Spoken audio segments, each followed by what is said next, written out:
नमस्कार दोस्तों, मैं मोहन वर्मा। आप सबों का फिर से एक बार अनमोल स्टडी पॉइंट में स्वागत है। दोस्तों, आज मैं ईवीएस का पाठ योजना लेकर के आपके पास आया हूँ। यह एक कंप्लीट पाठ योजना है। आगे बढ़ने के पहले यदि मेरा चैनल आपने सब्सक्राइब नहीं किया है तो सब्सक्राइब कर लें और बेल आइकन बटन को दबा लें। दोस्तों, इस पाठ योजना में बाकी के पाठ योजना जैसा ही बनाया गया है और बनता भी उसी तरह से है। तो यहाँ पर आप देख रहे हैं कि छात्राध्यापक का नाम, विद्यालय का नाम, दिनांक, कक्षा, अवधि, विषय, प्रकरण, कालांश। प्रकरण है मैं और मेरा शरीर। कक्षा 2 के लिए है। सबसे पहले सामान्य उद्देश्य। सामान्य उद्देश्य में पहला पॉइंट है जागरूकता। बच्चों को समग्र पर्यावरण व उसकी समस्याओं के प्रति जागरूक करना। ज्ञान, बच्चों में पर्यावरण संबंधित समस्याओं के प्रति समझ विकसित करना। कौशल, पर्यावरण से संबंधित समस्याओं को समाधान कर सकने की योग्यता विकसित करना। सहयोग, पर्यावरणीय समस्याओं के समाधान में प्रत्येक स्तर पर सक्रिय सहयोग की भावना विकसित करना। उसके बाद आता है विशिष्ट उद्देश्य। अपने बारे में विचार व्यक्त कर सकता है। बच्चे अपने शरीर के अंग एवं उसके कार्य को जान सकेंगे। अपने आसपास के परिवेश के अनुसार अच्छे कार्य करने की प्रेरणा मिलेगी। पूर्व ज्ञान में बच्चे शरीर के अंगों को पहचानते हैं। शिक्षण सहायक सामग्री, शरीर के अंगों, सेंस ऑर्गन्स, पिक्चर वाले चार्ट शिक्षण सहायक सामग्री में मैं लेकर के आऊँगा। प्रस्तावना, क्रम संख्या, छात्राध्यापक क्रिया, छात्र क्रिया। यहाँ पर दोस्त ऐसा प्रश्न करना है प्रस्तावना में जिसमें अंतिम जो प्रश्न होगा उसमें पढ़ाए जाने वाले पाठ से रिलेटेड होना चाहिए। अर्थात प्रस्तावना पढ़ाए जाने वाले पाठ का एक पृष्ठभूमि तैयार करता है, माहौल को तैयार करता है। बच्चों का ध्यान अपनी ओर आकर्षित करने के लिए, उनका ध्यान अपने ओर आकर्षित करने के लिए प्रस्तावना किया जाता है। तो प्रस्तावना बहुत महत्वपूर्ण चीज़ होता है। इसमें देखिए हमने क्या लिखा है।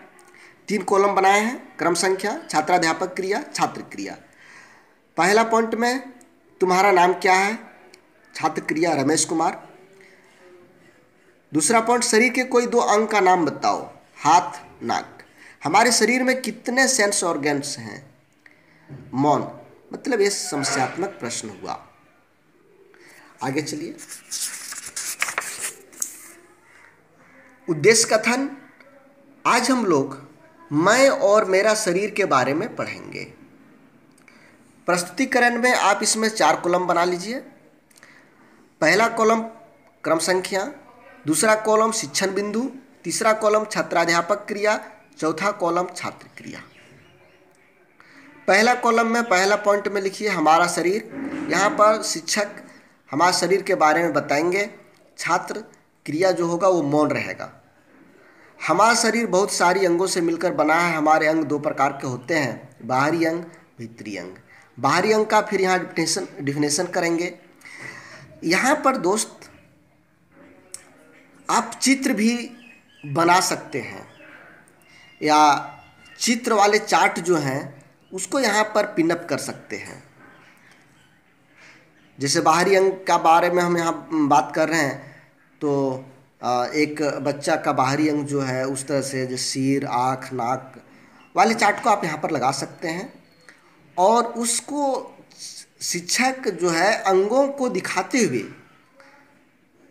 उनके बारे में बातें करेगा, उनके बारे में बताएगा, उपयोग क्या है, कैसे। ये सभी इसलिए यहाँ पर आप चित्र का चार्ट लगा सकते हैं, अच्छा होगा। चूँकि मैं तो शिक्षण सहायक सामग्री में इसको बताया हूँ, इसलिए आप यहाँ पर दिखा सकते हैं। आंतरिक अंग के बारे में यहाँ पर बताना है, यहाँ पर भी आप चित्र लगाएं, बेटर होगा आंतरिक अंग में भी। उसके बाद है चौथा, बाहरी अंगों के कार्य। बाहरी अंग के क्या क्या कार्य हैं उसको हमने बहुत शॉर्ट में लिख दिया है, आप चाहें तो लॉन्ग में लिख सकते हैं। मस्तिष्क का क्या कार्य है, क्या है उसके बारे में लिखना है। फेफड़ा का क्या कार्य है उसके बारे में लिखना है। पेट के बारे में लिखना है। यहाँ पर आप और अंग के बारे में लिख सकते हैं और प्रत्येक का यहाँ पर आप चित्र लगा सकते हैं। जैसे फेफड़ा के बारे में लिखे तो फेफड़ा का नीचे चित्र बना दीजिए। पेट के बारे में लिख रहे हैं तो पेट का चित्र का, यदि आपके पास दूसरा है उसको काट करके यहाँ पर आप लगा सकते हैं। श्यामपट्ट कार्य, छात्र श्यामपट्ट कार्य को अपनी कॉपी में उतारते हैं। मतलब श्यामपट्ट में जो हम कार्य वगैरह जो भी वहाँ पर चर्चा किए हैं श्यामपट्ट में लिखे हैं वो बच्चा लोग लिखेगा। अब बहुत लोग श्यामपट्ट कार्य में पेज को ब्लैक करके और उसमें डेट, तारीख, विषय दे करके जो हम बताते हैं उसको श्यामपट्ट में लिखता है। वैसा मेरे दृष्टिकोण से संभव नहीं है, क्योंकि हम ब्लैक बोर्ड में समझाने के क्रम में, स्पष्टीकरण करने के क्रम में, प्रस्तुति करने के क्रम में बहुत सारा चीज़ लिखते हैं। उतना सारा लिख पाना संभव हमको नहीं लगता है। ये अपना विवेक का काम है, आप चाहें तो उस तरह से भी दे सकते हैं। मूल्यांकन प्रश्न, यहाँ पर मूल्यांकन के लिए इसी टॉपिक से जुड़ा हुआ प्रश्न होना चाहिए, इसी प्रश्न से जुड़ा हुआ, इसी प्रकरण से जुड़ा हुआ प्रश्न होना चाहिए।